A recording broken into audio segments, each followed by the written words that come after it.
Write this down. Your mentality is your reality. Everything in the external world, you guys see the cool cars, you see the houses, you see somebody that's in really good shape. Where did it start? It started right here. It started internally. So your mentality is your reality, and that's why I love when you're talking about Muhammad Ali, because I love studying athletes, like great athletes, because what are they the best in the world at? Controlling this.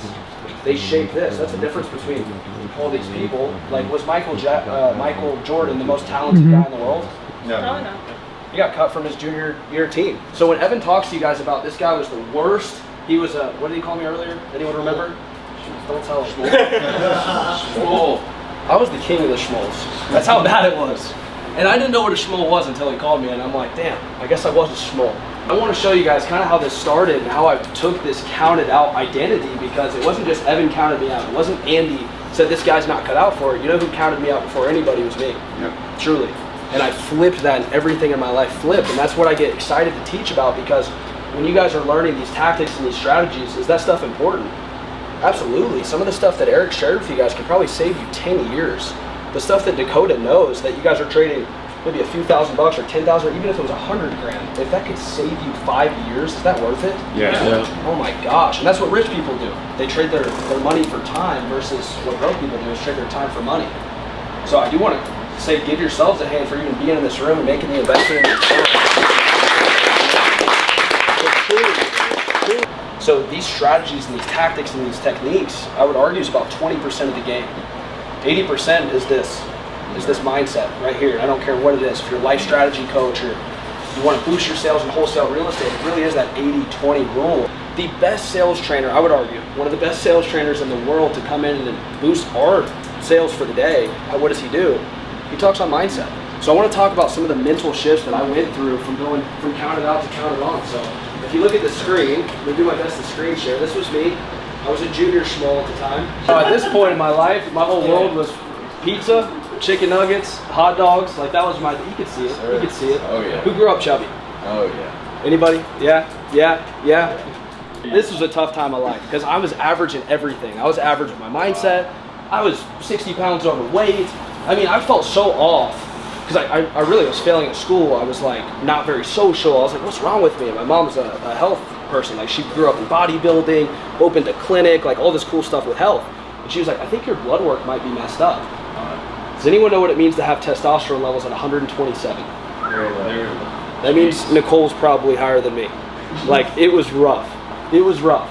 And what does that affect? It affects your drive, your mentality. It affects like what you want to go do, how you are, how you wake up.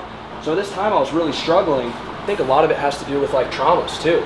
So when Evan announced that I was going to speak earlier, that was my first time hearing about it too. And I thought really hard of what should I talk about today? And I was talking with Evan the other day, just getting like really real with him, vulnerable conversation just about my life. I was like, you know what, Evan, I think I'm going to share that.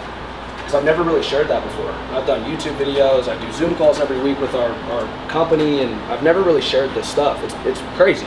And a lot of you guys have your own stories too. But before I go past this point, I want to ask you guys a question. If everything changed in your life, like if this was the moment you decided to change your life, 12 months from now, how would you be different, and what would you have to change now to become that person? I want you to think about it. Who feels comfortable sharing one? Beautiful. I'm the John Jones character. I'll go off and party all night, come back and do it, but I can't sustain it. Yeah. I'll crash. And so literally everything will be fixed if I just fix my discipline. Dude, that was the hardest thing for me to fix in my life. What do you think it would do in your life if you got discipline? Oh, bro, I'd get down to my fighting weight of 195.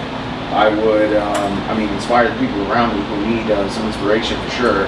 I'd be a better leader, better father, better friend, better brother. I mean, it's everything. Okay, Eric said chase the man, not the money. What does that mean? It means the discipline. If you guys like math, I'm not very good at math, but when it comes to changing my life, I use math. Knowledge minus leashes equals performance. And if you had the greatest strategy, like if Dakota mapped it out, if Eric mapped it out, and they said this is how you get to 10 million, but you don't have the discipline to execute the knowledge that you're learning, what happens to your performance? Nothing. A lot of things that can make us feel pleasure are not good long term. You know, if we were to all just say, hey, let's screw it, let's have fun today, let's drink, let's smoke weed, go watch porn, go let's eat Cheetos. I mean, it feels really good in the moment, but later you're like selling your soul.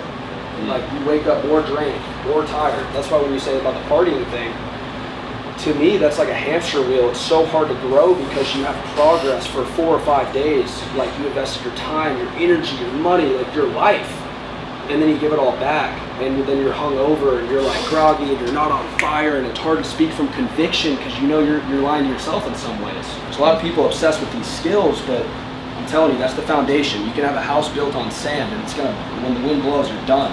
You're gonna crumble if you don't have something, a way to just develop. It's just bad decision after bad decision after bad decision, which led me to a point where I'm like, I just need to find myself. I don't want to keep going down this route. So then I started going on YouTube, and by the way, that's what I looked like. That was like the adult schmoll version.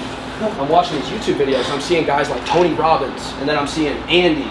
I'm watching these videos, and I'm just basically brainwashing myself with this stuff about how to change my life and become this different person, and it was working. So I quit my job, and I go work at a Mini Cooper dealership right here. So after about 90 days, they actually said, Austin, if you don't sell cars this month, you're fired. So that was the point whenever it was more painful for me to fail, go back to my restaurant, go back to my one shot out, my one way out, than it was to invest in a freaking course. Because honestly, I was terrified at the time. Spending $299 on myself scared the crap out of me.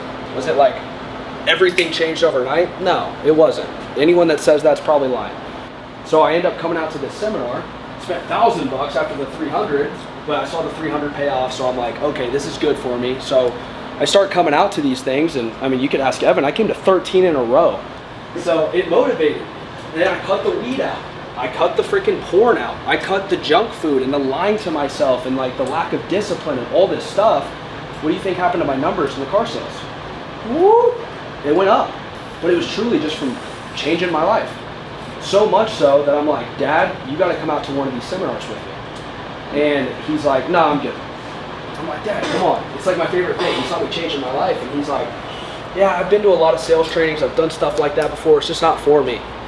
So I had to sell. I had to put my closing shoes on, and I basically created this story. So I created this story. I said, Dad, I've been such a good student in this program that he actually gave me a free ticket for you to come.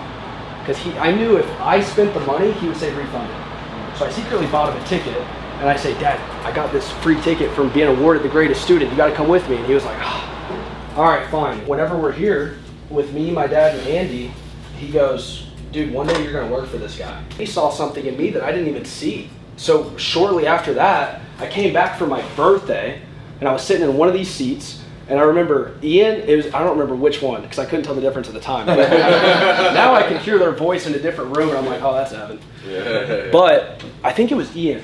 And they pulled me up on stage, and they made me do an objection. It was, I got to talk to my wife in front of the whole crowd. It was like 500 people, and remember my huge fear of public speaking. But these guys would make me. Dude, no, dude, it would hurt. It would hurt my body. Like I hated it so much. They made me join a public speaking group called Toastmasters. But that's how you grow. Like where do you grow? In the comfort zone or outside? Outside. Outside. So they would force me. They would throw me off the cliff and say fly, and I just had to learn how to fly. So when I came into the company, I get a call one day, and this guy that used to work here, he did all the hiring at the time, and he goes, you really are committed.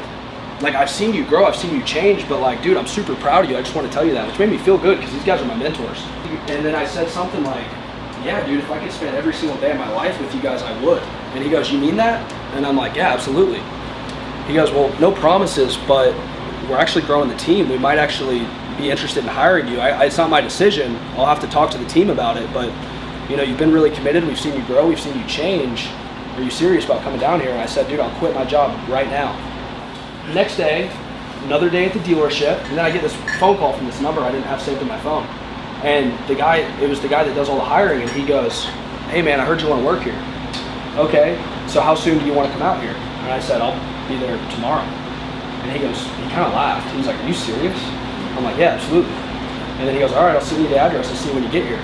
I didn't tell nobody. I hopped in the car and I drove 35 hours, slept in Texas for 7 hours. I pull up on a Sunday night at 6 p.m. They're all like, what are you doing here? We don't have a seminar this weekend. And I was like, dude, I got hired. And they were like, dude, where are you going to stay? And I was like, I don't know. You guys got a spot? You see the big white table out there, the marshmallow? Yeah. Yeah, I slept there. Yeah, I pulled out an air mattress. So I would pull out an air mattress at nighttime. And I would air it up when everybody would go home at like 8:30 p.m. And I would blow up this air mattress and I would go to sleep. But none of this stuff was built yet. This whole side didn't exist. Jackie was building one building at a time. So whenever I was sleeping there was like an alarm, no bathroom. So I couldn't leave. After like 9 p.m. the alarm would start. I would lock myself into this room, set up my air mattress, sleep, wake up at like 5 a.m., throw my air mattress in this little janitor's closet, and then I would sell for 12 hours a day, get my balls kicked in. You know, like he said, dragging across the glass. Dude, I still got shards. I'm so excited to be here, and the craziest part is I lost it. I lost it. That's why when he says I went from counted out to counted on, I started counting myself out, because I come in here and I'm like, dude, Evan Macklin's, I'm competing with Evan Macklin, #1, #2 Nissan salesman in the world for 10 years. I'm a kid that was freaking addicted to porn, weed, drinking, 60 pounds overweight, just effed up. I'm putting them on a pedestal. I'm like, dude, I'm working for Andy Elliott, best sales trainer in the world. I was just still coming out of my old life, like figuring it out step by step. So I came in here and I was intimidated. I got like imposter syndrome. I can't compete with these guys. I'm not good enough. I had all of these, what? Leashes. Say it again. Leashes. What we did is we started ripping off these leashes, but it was hard. It was like pulling teeth. Because I got so in my head. And if you're in your head, you're dead. The only way you can come into an environment like this and not grow is a thing called ego. It's the death of everybody. It was the death of me. You guys are killing it. They're training all over the country. They're rolling with Andy. I'm gonna go watch how they do it. So maybe one day I could go train a company, right? And then I go with them and I'm sitting in the car and they start playing this video. And it was this guy just speaking freaking wisdom bombs, like knowledge bombs, sales, mindset, philosophy. And I'm like, Ian, Evan, what is this? Like, this is crazy. What is this? Who is this guy? And they were like, it's Tony Robbins. This is him in the 80s doing sales training. We bought his courses and we learn it for ourselves and then we go and we reteach it. And I'm like, no way, this is crazy. So immediately I go on my phone and I buy this course, and that was the day that my life forever changed, like for real. Because I learned a thing called mastering my state, mastering my beliefs. And that's what I would argue is the most important thing in the world. Who's ever heard of the guy Roger Bannister? Does anybody know who that is? A few of you guys. For those of you who don't know who Roger Bannister is, he's the first guy in the world to run a 4-minute mile. You should look up his story. In 1954, they said it was impossible, physically impossible. You would die before running a 4-minute mile. Your heart would explode. And they had evidence of why it wasn't possible. So for 1954 years, not including BC, I mean thousands of years, who ran a 4-minute mile? Nobody in the history of time. Roger Bannister flipped it. He started giving himself evidence how he could do it before it was even possible. I call that results in advance. How can we find evidence that you're going to go hit those goals or become that person this year? You might say, I've never seen somebody do what I want to do. I don't know anyone in my life. I have evidence of why I can't do it. Well, you can do this thing, and I'm going to show you, called results in advance. What does every great athlete say after they come out of the ring, the soccer game, the basketball? Do they talk about the technique, the mechanics? And they say the reason I kicked it was because it was a 45-degree angle and it went off of my foot, and that's why we won. No, they never say that. They come in and they're like, oh, I saw it on my mind 1,000 times. I already knew exactly what was going to happen. If you're like, Austin, I don't know how I'm going to hit my goals. I don't know how I can do this thing that nobody's done before. Give yourself results in advance and give yourself proof. And by the way, the more you do this with intensity and repetition, the faster that it happens. And without a vision, people perish. If you don't have a vision for it, how's it going to happen? It's not going to. 0% chance. Okay, all lasting change happens in an altered state of consciousness. All lasting change does.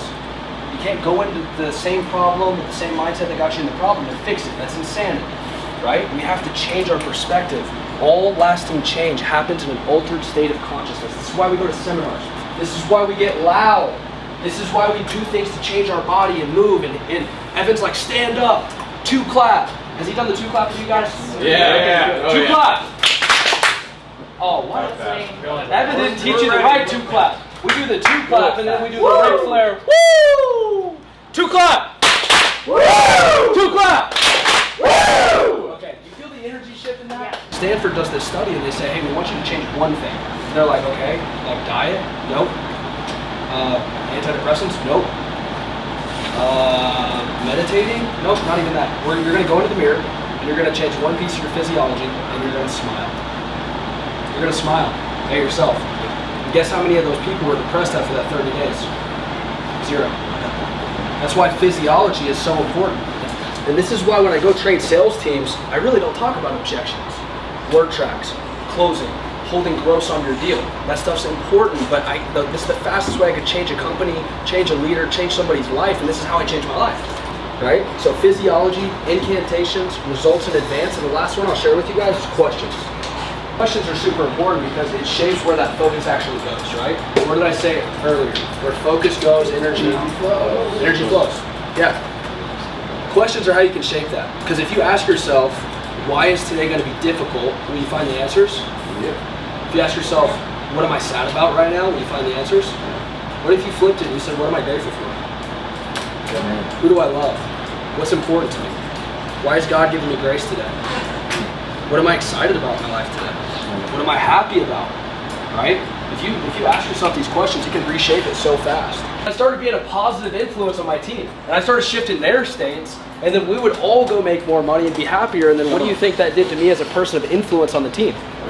It changed my whole life. It tapped into my fulfillment. It also tapped into my performance because I was sharing things I was learning, which who does that help too? Me. Learn faster. If you want to really learn something, go teach it to somebody else. I went from this guy that nobody could count on, nobody even wanted to talk to, but then they ended up giving me that award back on the wall where you see a few of them.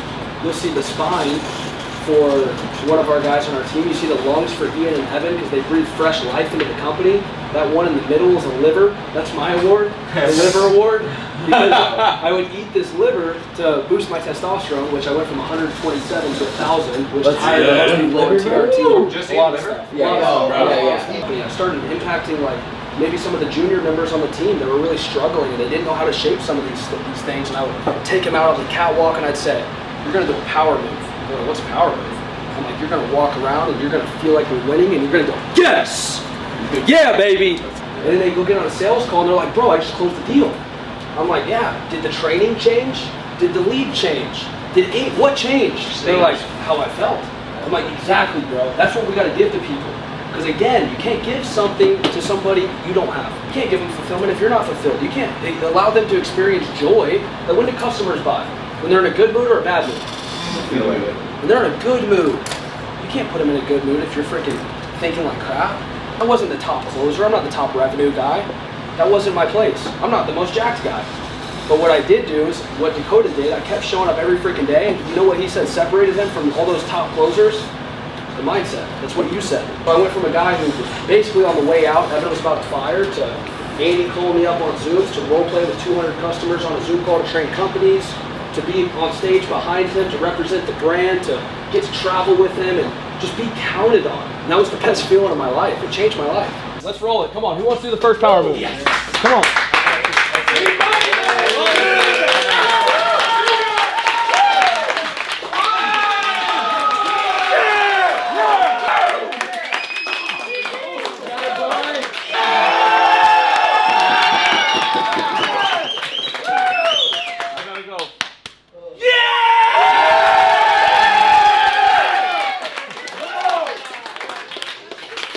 Grateful for you guys. I hope this helped you. Please use it. I love you guys. Love you.